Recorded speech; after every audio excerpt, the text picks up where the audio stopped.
사도행전 20장 17절에서 14절 말씀 저와 여러분 한 절씩 교독하겠습니다. 바울이 밀레도에서 사람을 에베소로 보내어 교회의 장로들을 청하니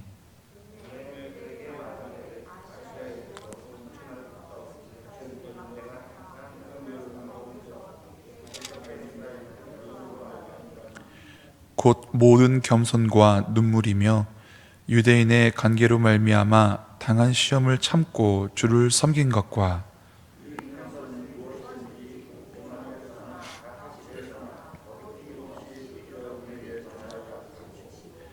유대인과 헬라인들에게 하나님께 대한 회개와 우리 주 예수 그리스도께 대한 믿음을 증언한 것이라.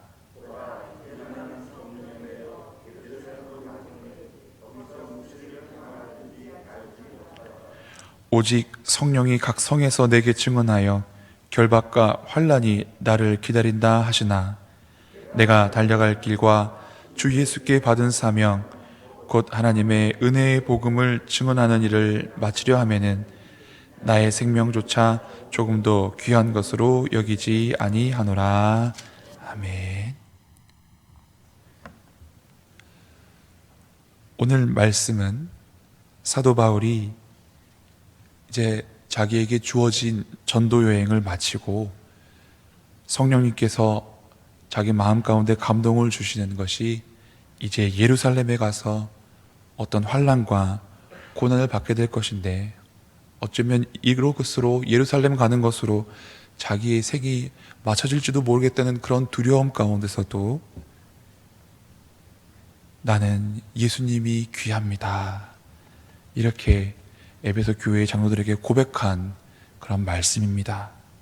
오늘 우리가 함께 부른 찬송가 주 예수보다 더 귀한 것은 없네, 예수밖에는 없네, 이 찬송시의 고백과 같이 사도 바울이 나는 예수님이 귀합니다, 예수님의 복음 전하는 것이 나에게 최고입니다, 내 생명보다 귀합니다 고백하는 것과 같아서 오늘 찬송가를 함께 불렀습니다. 이 찬송가는 미국의 나사렛 감리교회 밀러 목사님의 사모님이 1922년에 써서 한 여인에게 주었던 시였다고 합니다. 이때 당시가 미국의 경제 대공황 시절이어서 모두 힘들고 어렵고 고난의 시기를 겪고 있었을 텐데, 이 시를 받아든 여인이 이 시를 묵상하면서 어려운 시기를 잘 버텼다고 합니다. 그 여인에게 한 아들이 있었는데 이름이 조지 베럴리 쉐아였습니다. 그는 대공황으로 인해 학비를 더 이상 감당할 수가 없게 되자 대학을 중퇴하고 부모님의 권유에 따라서 뉴욕에 있는 보험회사에 취업을 했습니다. 물론 여전히 경제적으로 힘들고 어려웠습니다.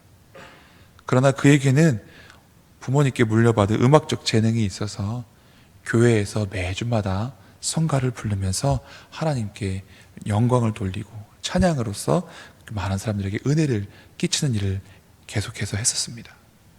그러던 그에게 1931년 MBC 라디오 방송국에서 공개 방송에서 노래를 부를 수 있는 기회가 주어집니다. 그때 당시 1,500명 정도가 모인 공개 방송에서 그는 흑인 영가 가라 모세라는 곡을 불렀습니다. 그런데 그 찬양 한 번으로 갑자기 인기가 올라갑니다. 저렇게 노래 잘 부르는 사람이 있어? 하면서 사람들이 좋아하게 됩니다. 하루아침에 유명 스타가 되었습니다. 여러 방송사에서 끊임없이 계약하자고 연락이 들어왔습니다. 그리고 콩쿠르에 나가봤더니 거기서 또 특별상을 받고 인기와 동시에 많은 돈이 굴러 들어왔습니다. 그러나 그는 돈이 굴러 들어오고 출세를 할수록 하나님과 점점 멀어지는 것을 느꼈다고 합니다. 그의 어머니는 자식이 가수의 길을 가다 보면 이대로 하나님과 멀어지겠구나, 부와 쾌락에 노출돼서 신앙을 잃어버리겠구나 걱정했습니다. 그래서 본인이 예전에 사모님에게 받은 그 찬송시를 아들에게 보내주었다고 합니다. 공허함과 번민이 다가올 무렵 어머니께로부터 이 귀한 찬송시를 받아듣고 그는 기도하기 시작했습니다. 어머니가 보내준 시를 보면서 읽는데 가사가 마음속 깊은 곳을 찌르기 시작했다고 합니다. 그리고 이렇게 기도합니다. 하나님, 제가 잠시 동안 돈에 취하고 인기에 취해서 주님을 잊고 살았습니다. 어느 날 그는 교회에서 부를 찬송을 연습하다가 이 시를 생각하고 하나님께서 주시는 영감을 따라 피아노를 치면서 이 시에 곡을 붙여나가기 시작했습니다. 오늘 우리가 부른 찬송, 주 예수보다 더 귀한 것은 없네. 이 찬송은 이렇게 탄생되었습니다. 그리고 다음날 시카고 방송국에서 그의 일정을 의논하기 위해서 전화가 왔는데 그가 이렇게 대답합니다. 정말 죄송합니다. 저는 이제부터 하나님께서 주신 이 은사를 오직 하나님께 영광 돌리는 데만 쓰겠습니다. 이후 그는 세상의 부귀영화를 내려놓고 쾌락을 내려놓고 찬양 사역자로서 빌리 그레엄 목사님과 함께 집회에 다니거나 세상을 돌아다니면서 이 찬양을 불렀다고 합니다. 1983년 네덜란드에서 열린 순회자 전도자 대회에서 70세가 넘은 고령이 된 그는 전 세계에서 모인 5,000명의 순회 전도자들 앞에서 이 찬양을 불렀다고 합니다. 그가 누구인지 알아보고 기립해서 박수 갈채를 막 사람들이 보내는데 그것을 보고서 이분께서 이렇게 답례를 했습니다. 보내주신 찬사에 감사를 드립니다. 하지만 동역자 여러분, 저는 이 박수와 갈채조차도 그리스도와 바꿀 수 없습니다. 이분이 많이 오래 사셨습니다. 2013년에 104세로 돌아가셨습니다. 그가 104세에 세상을 떠나 주님 품에 안길 때까지 그는 찬양을 쉬지 않았다고 합니다. 102세에 전 세계의 음악인상을 받았는데 그때에도 그분의 수상소감은 이와 같았다고 합니다. 주 예수보다 귀한 것은 없습니다. 한결같이 젊어서부터 나이 들어 하나님 부르실 그날이 가까울 때까지 이분은 예수님보다 더 귀한 것은 없습니다. 고백합니다. 오늘 본문의 바울이 이제 청년 때 회심하고 예수님을 믿은 이후 열심으로 전도여행을 다니고 교회를 세우고 복음을 증거하고 돌에 맞기도 하고 40의 감암매를 여러 번 맞기도 하고 배가 파선하고 강도의 위협과 동족의 위협과 여러 번 굶기도 하고 힘들고 어려운 가운데서도 이 복음을 지키면서 여기까지 왔었을 수 있던 이유는 바로 예수님보다 귀한 것은 없습니다. 이러한 믿음의 고백이 있었기 때문이라 저는 믿습니다. 이제 그는 자기가 마지막으로 전도여행, 3차 전도여행 때 가장 중심지였던 에베소의 장로들을 청합니다. 에베소까지 갈 시간이 없어서 밀레도에서 장로님들을 불러서 거기서 인사를 나누고 이렇게 고백합니다. 18절부터 말씀 제가 읽어드리겠습니다. 그들에게 말하되 아시아에 들어온 첫날부터 지금까지 내가 항상 여러분 가운데서 어떻게 행하였는가를 여러분도 아는 바니 곧 모든 겸손과 눈물이며 유대인의 관계로 말미암아 당한 시험을 참고 주를 섬긴 것과 말씀하십니다. 예수님을 귀하게 여기는 사람의 삶은 나보다 예수님이 더 귀하기 때문에 나를 드러내지 않고 겸손히 행합니다. 그래서 사도 바울은 내가 겸손과 눈물로 행했다라고 말을 합니다. 예수님이 귀한 사람은, 나보다 더 귀한 사람은 유대인의 관계로 말미암아 내가 화를 낼 수도 있고 그들에게 원수를 갚을 수도 있고 보복할 수도 있지만 그렇게 하지 아니하고 주님이 귀하기 때문에 인내할 수 있다라고 고백합니다. 그렇습니다. 주님이 귀하면 나를 낮추고 주님이 귀하기 때문에 내가 인내할 수 있는 것입니다. 성도의 삶은 겸손과 눈물과 인내의 삶, 이것이 예수님을 믿는 사람의 삶인 것입니다. 바울은 또한 더 나아가서 이렇게 말합니다. 20절 말씀에 유익한 것은 무엇이든지 공중 앞에서나 각 집에서나 거리낌 없이 여러분에게 전하여 가르치고 유대인과 헬라인들에게 하나님께 대한 회개와 우리 주 예수 그리스도께 대한 믿음을 증언한 것이라.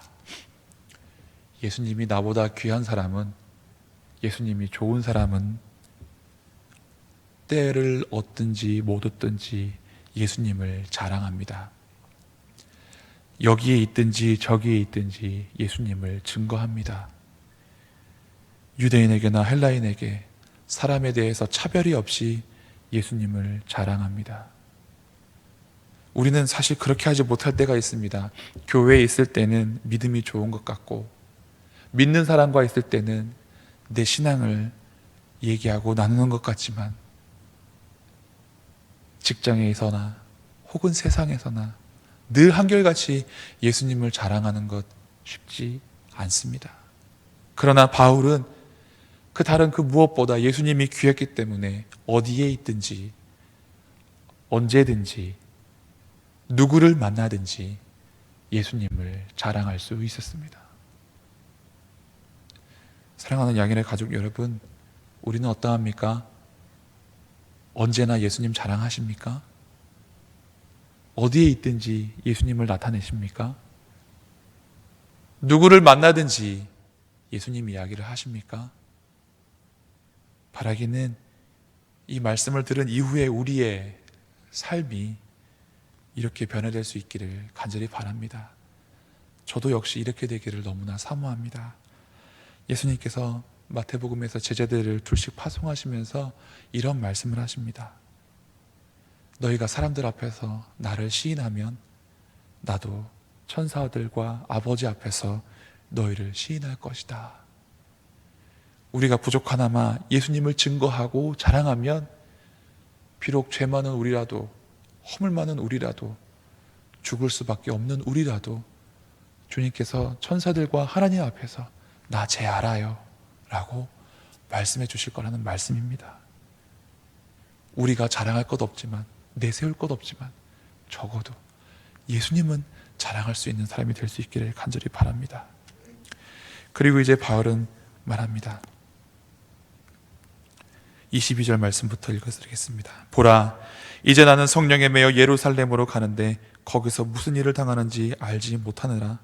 오직 성령이 각 성에서 내게 증언하여 결박과 환난이 나를 기다린다 하시나.